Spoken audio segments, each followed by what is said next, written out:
Hello and welcome to the Brazilian Report live on YouTube.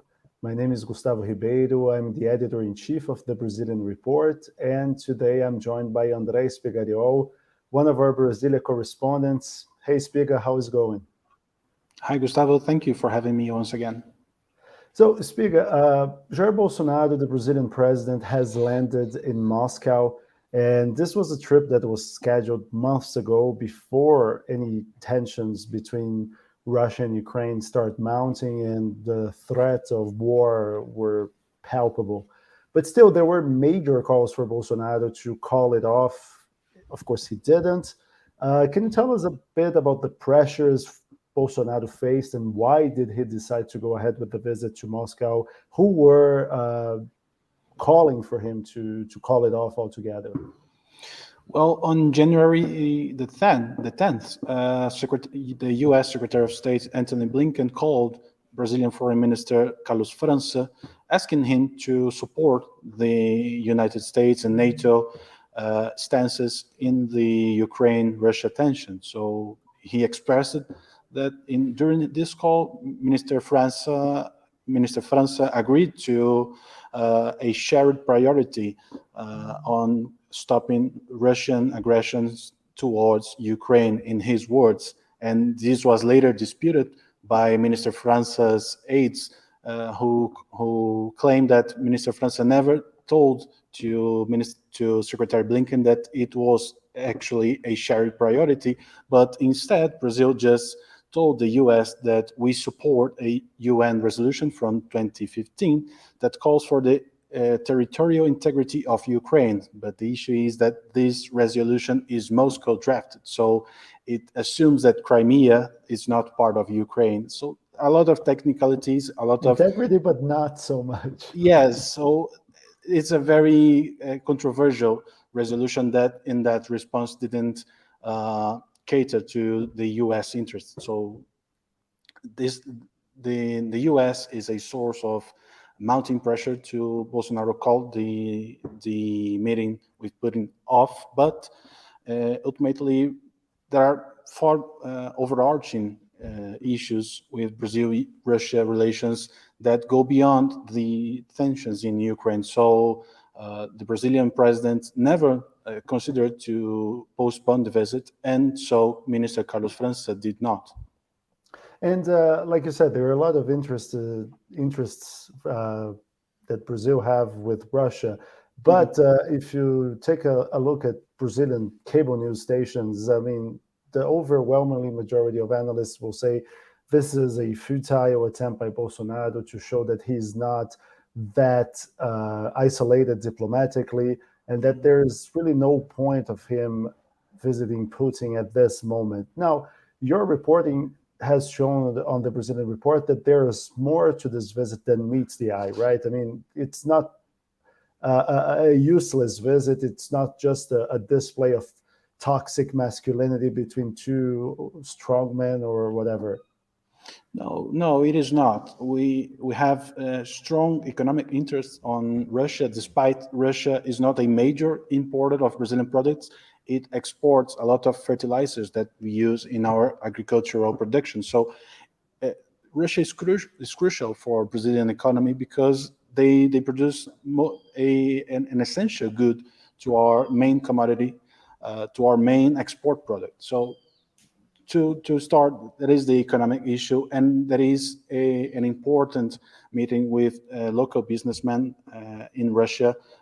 So Brazil, President Bolsonaro bring to Russia some important Brazilian agricultural exporters to meet with Russian and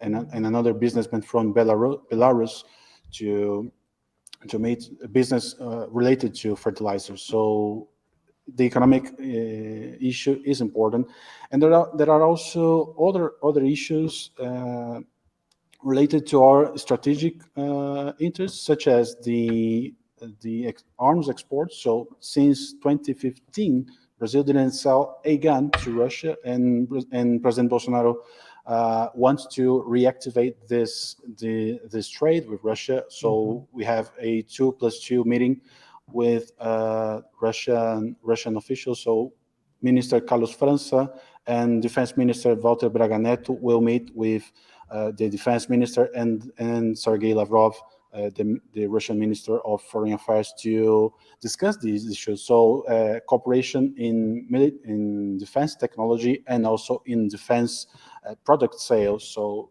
this is a very strategic axis of President Bolsonaro's foreign policy. So this is important. And also, we are counting with Russia to support our claim to be the sixth permanent member of the UN Security Council.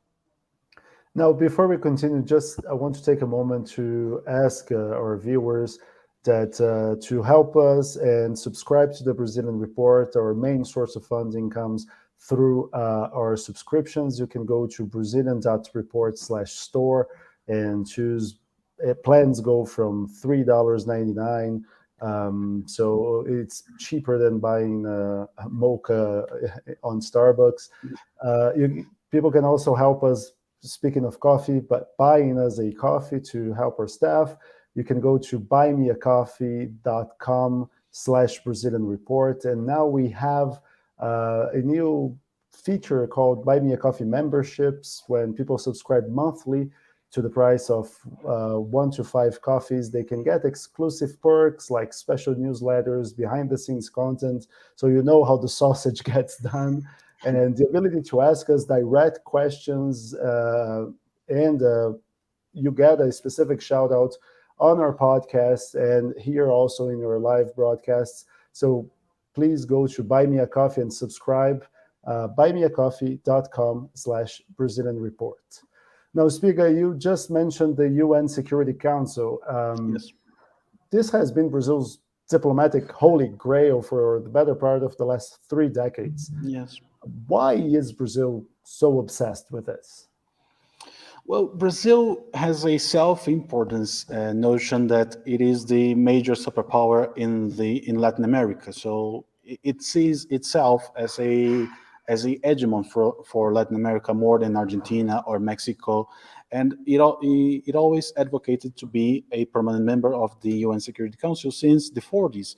You see, in Dumbarton Oaks Conference in 1944, the U.S. then Undersecretary of State suggested that Brazil could be the 6th permanent member with veto powers in the Security Council, and then Russia, Soviet Union, and Russian officials opposed the proposition because they thought that bringing Brazil in would be just a second vote for the U.S. because by then Brazil was very much into the U.S. economic and political art of influence. But this is not the situation anymore. And Brazil now joins forces with Germany, India, and Japan in the G4 nations to push for UN Security Council reform. This is very important for Brazil, although in the past 2 years with a former foreign minister, Ernesto Araújo, it came down to an idle status, so we didn't bring much attention to it. But when Carlos França stepped in, it once again became a priority for our foreign policy. Now, is it realistic to believe that Russia will be on Brazil's side to reform the Security Council? Because, I mean, it is hard to imagine the superpower intentionally supporting a resolution that would dilute its influence in a body that is so important to multilateral affairs such as the United Nations Security Council. Yes, look, in the Bolsonaro administration, the Russian government told Brazil that they support our claim to be a permanent member, and they support the UN Security Council reform process. The devil lies in details. So since the UN Security Council reform discussion is not text-based, we just discuss principles in a mechanism called intergovernmental negotiation. So there's not a draft resolution of the UN General Assembly to reform the UN Security Council. We are yet to know the details of each delegation, what each country is proposing to the reform. So in principle, they are in favor to Brazil's claim, as well to India's claim, as well to African states' claim to have regional representation in the Security Council, the permanent membership of the Security Council. As I said, the devil lies in details. We don't know the substance of what Russia will propose to the General Assembly to adopt. So since we don't have a text, we have a principle discussion. In principle, we agree. And there's another thing. Brazil isn't anymore a second US vote in issues regarding Russian strategic arch of influence. So since I don't know, yes, I know, since the Lula administration, since Dilma administration, we abstained from voting to matters, voting in favor of resolutions that are easy to Russia. So regarding Crimea, we abstain. Regarding Kosovo, we do not recognize Kosovo since Dilma's administration and Bolsonaro didn't do anything to endorse the state of Kosovo. So we have this image of an impartial, a neutral country with regards Russia and U.S. tensions. So And this is more of a nod to Russia, or just to mark a difference and an independence from the U.S., which has exerted so much influence since the beginning of the 20th century in Latin America. It is more a nod to Russia. We historically align with other Latin American countries such as Argentina, Chile, Mexico, on voting with the southern cone, with the southern nations when it comes to questions, to issues like Palestine, which during Bolsonaro administration we shifted the policy to endorse Israel and the U.S. stance. But in other issues such as Crimea, and we are still supporting, or at least not involving deeply with Russian or American stances. So absenting to vote is like, look, I partially agree with some of you, but I won't involve. I don't want to be marked as a Russian ally or a US or an American ally in such issues. So although the main European Union countries, although the US, although Canada, although the Western world condemn the annexation of Crimea, condemn the situation of the human rights in Crimea, we abstain. So it's like a strategy to not enrage the Russians and not to cater to America automatically. Right. So speaking of Crimea and the current Russian and Ukrainian tensions, so Bolsonaro has just landed a few hours ago in Moscow, but and by pure chance, it's the same day that Putin has announced that some troops are being sent back to garrisons, and in a move that seems like the only solid move towards de-escalation we have seen over the past few weeks. And supporters of President Bolsonaro are crediting him for that. Like, oh, it just took Bolsonaro to hop on a plane, and I mean, he saved the world from World War III. What's going on there?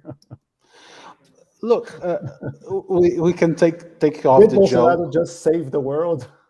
No, he didn't. But we could use this episode to remember, and I'm sure that Lula's campaign, former President Lula campaign, will use that to remember that Brazil used to be a reliable and neutral referee, a neutral judge to such questions. We used to involve ourselves in such questions because essentially we are not pro-Russia, we are not pro-America, we are neutral. So because we abstain on those questions, and Brazil used to be a neutral party to such conflicts, and we used to want to get involved in mediation, in moderation between those two sides. That's not the case of President Bolsonaro.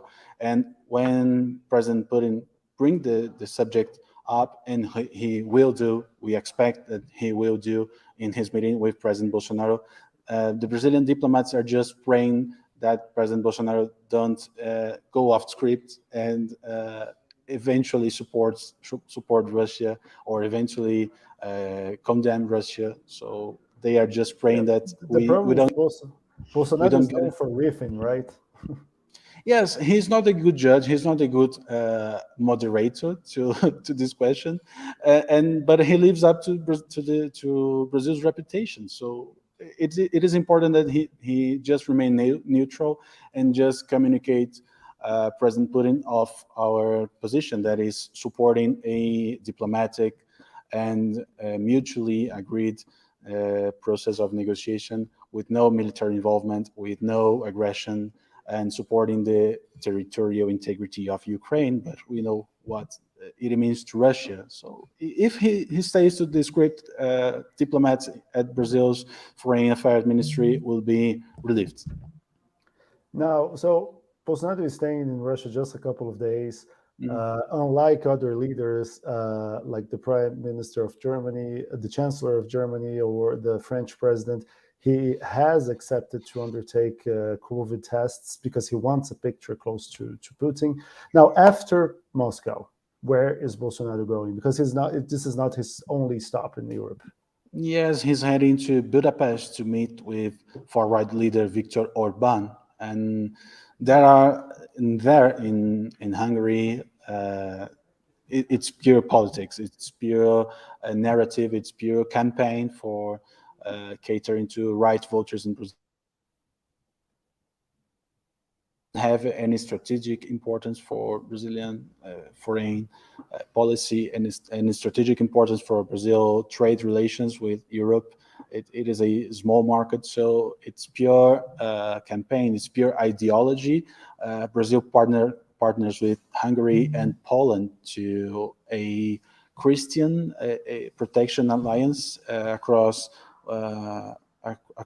Europe, across the world. It is the Warsaw Process, inaugurated by former President Donald Trump, and Brazil embraced the initiative alongside Hungary and Poland. And we expect just pure politics in this visit. He's heading to Hungary, and there is a third planned visit to Poland, but in a second moment, maybe in March or April. The details are yet to be released. Well, so we'll leave it here, but you, of course, you continue covering the visit that Bolsonaro is doing to Moscow and then to Budapest. André, thank you very much. And once again, I would like to remind our viewers to subscribe to the Brazilian Report. Just go to brazilian.report/store, buy us a coffee, listen to our podcast. Just there's plenty of content on Brazil and Latin America. Spiga, once again, thanks, and see you next time. See you, Gustavo. So, to our viewers, stay tuned on tomorrow's Brazil Daily newsletter, because we will bring some new content about Bolsonaro's visit to Russia with his real interests, not just Not just the narrative. not just a narrative, or calling him a futile leader, because he has some interests there. Thank you very much, man. Thank you.